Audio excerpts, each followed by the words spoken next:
السلام علیکم معزز سامعین، welcome to my channel voice of Mona. ہماری آج کی اسٹوری کا نام ہے عاشقی۔ سمیرا 9th کلاس کی اسٹوڈنٹ تھی۔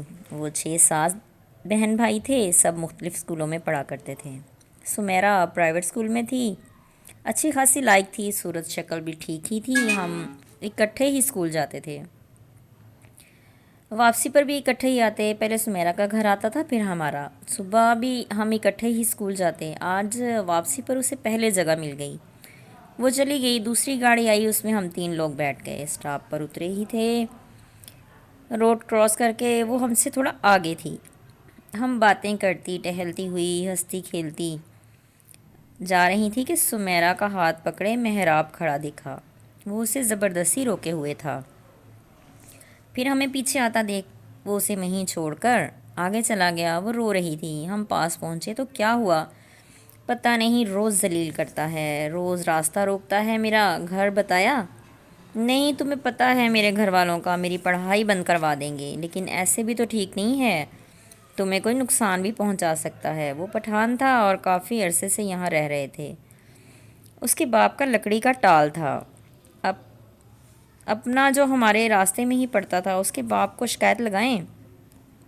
پھر سب راضی ہو گئی، ہم ان کے ٹال کی طرف ہی چلے گئے۔ محراب کا باپ اکیلا ہی تھا، ٹال پر کوئی لوگ نہیں تھے اس ٹائم۔ ہم نے جا کر اسے سب بتایا، وہ بہت شرمندہ ہو رہا تھا۔ اس نے ہمارے سر پر ہاتھ رکھا اور ہمیں تسلی دے کر بھیج دیا۔ ہم لوگ بھی اپنے اپنے گھر چلے گئے۔ اس دن کے بعد محراب دوبارہ نظر نہیں آیا۔ سمیرا اب سکون سے پڑھ رہی تھی اور ہم لوگ بھی۔ روز کی روٹین تھی، میٹرک کلیئر کر کے ہم لوگ کالج پہنچ گئے۔ کافی ساری لڑکیاں پڑھائی چھوڑ چکی تھیں، ہم صرف 6-7 ہی تھیں جو آگے پڑھ رہی تھیں، جن میں سمیرا سر فہرست تھی۔ کالج سے اب ہم یونیورسٹی تک پہنچ گئے، اب صرف ہم 3 تھیں جو شروع سے ساتھ تھیں، سمیرا، میں اور ایک اور لڑکی۔ آج صبح میں نے سمیرا کو آواز دی، وہ تیار تھی، اس کی آنکھیں سرخ ہو رہی تھیں۔ کیا ہوا؟ تو روئی ہے؟ ہاں، ابھی چل یونیورسٹی چل کے بات کرتے ہیں۔ دوسرے پیریڈ میں ہم فری تھے، ہم دونوں کھلی جگہ میں باہر جا کر بیٹھ گئے۔ کیا ہوا؟ تیرا چہرہ کیوں اداس ہے؟ وہ محراب واپس آ گیا۔ کیا؟ ہاں، کل اس کا باپ آیا تھا ہمارے گھر رشتہ مانگنے۔ کیا بولا؟ ابا جی تو راضی ہو گئے ہیں، وہ دبئی میں گاڑی چلاتا ہے۔ تو اب کیا دقت ہے تجھے؟ شادی تو کرنی ہی ہے، اس سے نہیں تو کسی اور سے۔ پتہ نہیں، پر میرا دل نہیں ہے شادی کرنے کو۔ کیا مطلب؟ مجھے شادی ہی نہیں کرنی۔ میں ہنس دی، تو پھر کیا کرنا ہے؟ ویسے محراب خوبصورت ہے اور تجھ سے تو زیادہ ہی خوبصورت ہے۔ مجھے لگتا ہے وہ عاشق ہو گیا تجھ پر، ورنہ اتنا عرصہ انتظار کرتا۔ اور اس نے اپنے باپ کو بھی راضی کر کے تمہارے گھر بھیجا، اور دیکھو انہوں نے تمہارے ابا کو راضی بھی کر لیا۔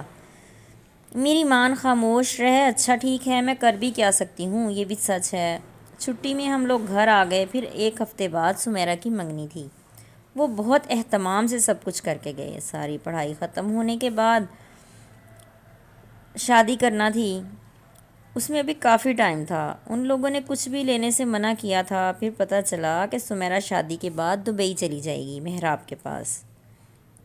محراب نے سچ میں سمیرا سے محبت کی تھی اور عمل بھی کر کے دکھا دیا تھا۔ پھر ہماری پڑھائی ختم ہو گئی، سمیرا کی دھوم دھام سے شادی ہو گئی، پھر وہ محراب کے ساتھ باہر چلی گئی۔ وہاں 2 سال کے بعد سمیرا کے ساتھ حادثہ ہو گیا۔ وہ بری طرح جل گئی تھی۔ محراب گھر پر نہیں تھا، اسے ہاسپٹل لے کر گئے، مگر وہ اس دنیا سے رخصت ہو گئی۔ محراب اس کی ڈیڈ باڈی لے کر باہر سے آیا، اسے دفنانے کے لیے لے کر گئے تو محراب وہیں اس کی قبر پر گر گیا۔ اس کی روح بھی پرواز کر چکی تھی۔ وہ اس سے سچ میں عشق کرتا تھا اور اس کے ساتھ ہی چلا گیا۔ ایسے لوگ بہت کم ہوتے ہیں، سچا پیار کرنے والے۔ وہ واقعی اسے سچ مچ میں پیار کرتا تھا، اور اس وقت شاید اسے لگتا تھا کہ وہ اسے پریشان کر رہا ہے یا اذیت دے رہا ہے، لیکن وہ حقیقت تھی جو کہ ان کے مرنے کے بعد سب کو پتہ چلی۔ جیتے رہیے، خوش رہیے، ملتے ہیں اگلی کہانی کے ساتھ۔